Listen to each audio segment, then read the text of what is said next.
Hello learners, a very good afternoon to you. Welcome to the second part of history in 8th standard.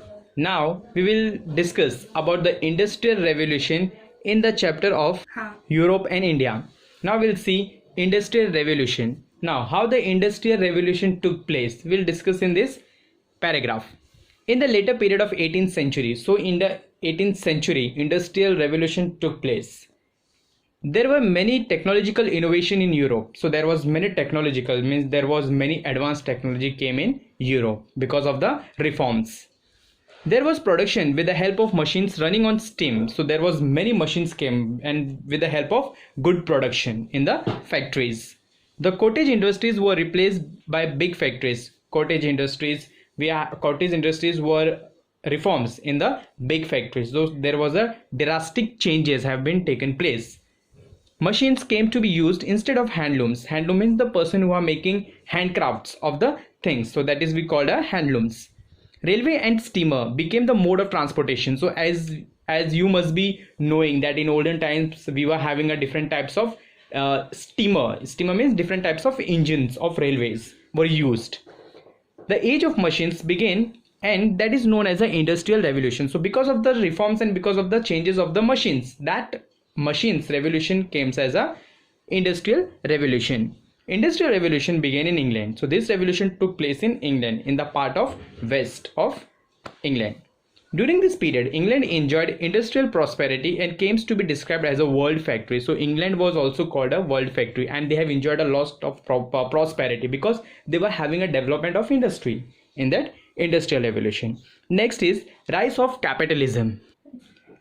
With the discovery of new sea routes, began a new era of trade between Europe and Asia. So we were having a trade of sea routes. The things or commodities were coming from the sea routes from Europe to Asia. They were entering into the Asian countries, like India is also a part of Asia. Many traders came forward to trade with Eastern countries through this sea route. So many countries came through by this sea route for doing the trade business with one country to another country. It was not easy to carry out trade single-handedly, and hence many traders came together and started trade. Thus, there were rise of many trading companies. Trade with Oriental countries was very profitable and responsible for economic prosperity. So in olden times, people used to have a trade with the sea routes, and there were many traders came together and they have started the rise of trading companies. And with that of starting trading company, they got a good profitable in the economic prosperity. So they were having a good demand of the trading company in those times. Hence, European rulers started giving military protection. So European people were giving a military protection to the trading company, that how the company should be developed, and they were protected by the military people. And trade concession to these trading companies. This led to the accumulation of wealth in Europe. So there was a bigger changes, and because of that they were having the good development. Their wealth was good in Europe. This property was used in the form of capital for trade and commerce, which led to the rise of capitalist economic system in Europe. So there was a big changes done in trade and commerce. There were many transactions taken place. There was good business developed in the Europe. So and that was called as a capitalist economy. In the rise of capitalism, many changes done, many money came, many people came to invest in trading company, and they got a good profitable of the trading companies. Colonialism. Colonialism means the country exploiting other country by making it into a colony. So other country means the country which are exploiting the country, making it to colony. Means other countries also having another colony, and even other countries are having other colony to exploit their things. A powerful country on the basis of economic and military strength occupy another region and establish a political supremacy. So different countries are having different kinds of military power or military strength, but where the political supremacy is there you will find a many good worker or good strength of military. Means they are having more power to tackle the other country. That is called a colonialism. They are having different types of colonialism in their respective countries. So that was the bigger political supremacy in the Europe. Even the India is also having that supremacy as compared to the Europe.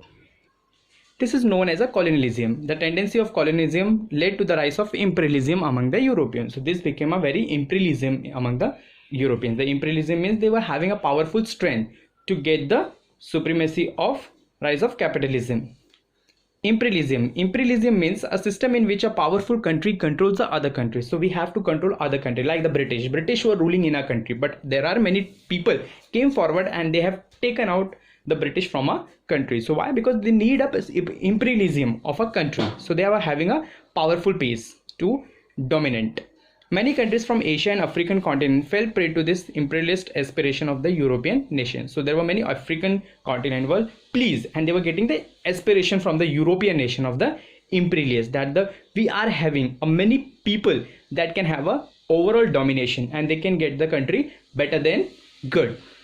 Next is imperialism of British East India Company in India. So there was people, like as I have told you, कि British people were ruling in India, but our people like Bhagat Singh came forward and they took the imperialism into the great position.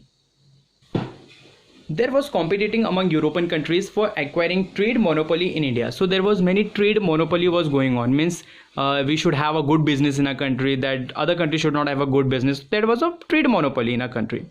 The British established British India Company in 1600 AD to carry out trade in India. So British people were also doing the East India Company, means they were trading with the India in the year of 1600.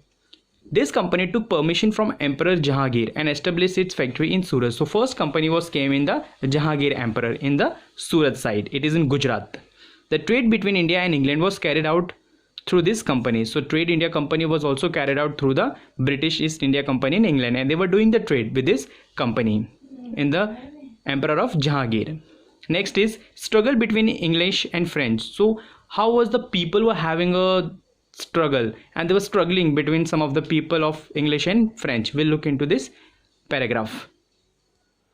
England and France were rivals in the competition for trade in India. So England and France were the big challenge and they were having the competition good for trade in India. Due to this, there were 3 wars fought between them, which are known as the Carnatic Wars. So the wars were taken place of between whom? Between in England and France, and they were having the war of 3 wars, and that war is also known as the Carnatic Wars, means 3 wars have taken place. In the third war, Carnatic War, England finally defeated France. So in the third war, the England defeated France. Therefore, now there was no strong European competitor for British East India Company in India. So there were no people to have the competitor. Why? Because they were defeated by the England in France. So there was no competitor to have a good trade in the British Company. So वो हार गए थे, इसके लिए उनके पास कोई British में means people नहीं थे जो उनका बिजनेस संभाल सके. So that is called a struggle between English and French. Next is foundation of rule of India Company in Bengal. So we were also having a company in India, but we company also founded in Bengal side. It is called a West Bengal actually. The West Bengal province was one of the most prosperous province in India. So we were having the most provenance of company in India. In 1756 AD, Siraj ud Dawla became the Nawab of Bengal. So he was become a Nawab or become a king of that Siraj Udla. He was a person became a Nawab in Bengal in 1756. East India Company officer misused the trade concession obtained from Mughal emperor in Bengal province. So there was East India Company officer. They were having some undue advantages. They were misusing the work of the concession which were getting by the Bengal. The Mughal emperor was very annoyed by getting this of the news. So they have taken the partial. So they were separated from East India Company and to convert the new company in Kolkata. Hence, Siraj ud Dawla captured the factory of Kolkata. So he was a person who captured the